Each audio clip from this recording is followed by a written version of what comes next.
Hello friends नमस्कार। आज आम आपण नहीं आसीचु स्वादिष्ट सहज नड़िया चटनी।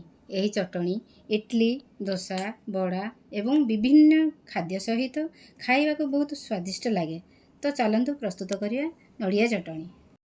नड़िया चटनी प्रस्तुत करने आमको किसी बुट डाली किसी बादाम मुझे गोटे नड़िया नहीं आपड़ भी चाहिए अधा भी नहीं पारे आ 3टा कंचा लंगा नहीं आप चाहिए 2टा भी नहीं पारे आउ किछि अदा नेबे आमको फुटण पाई अल्प किछि सोरिष किछि भृसंगा पत्र और सुखिला लंका नेबे।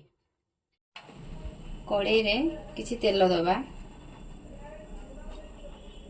ताको टिके गरम होला जाके देखिबा गरम हो गला तापरे आमे ताको बुट डाली दबा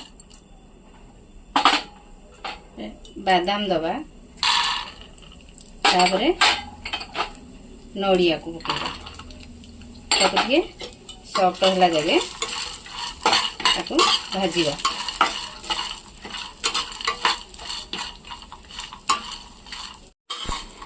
बर्तमान 2 मिनट भजा हो गला आपको गैस बंद कर दबा बंद कर देकिनी ताको ठंडा होगा पई छाड़ी दबा। बर्तमान ये तो ठंडा हो गलानी आपको ग्राइंडर जार रे पके दबा किछि जो कंचा लंगा नहीं थिले ताको ऐड कर दबा आ किछि अदा पके दबा स्वाद अनुसार लूण देकी ग्राइंडिंग कर दबा। ग्राइंडिंग कर देकी बाउल रू ताको बाहर कर देली। बर्तमान ताको छुंक दबा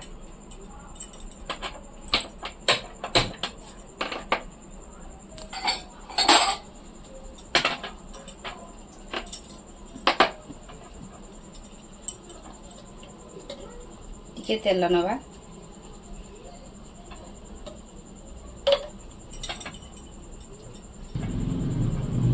गरम हो गला तेल।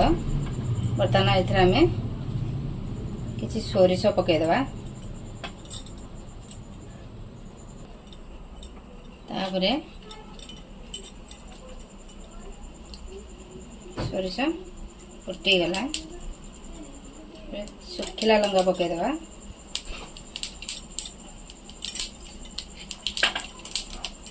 तापरे किछि भृसंगा पत्र पके दबा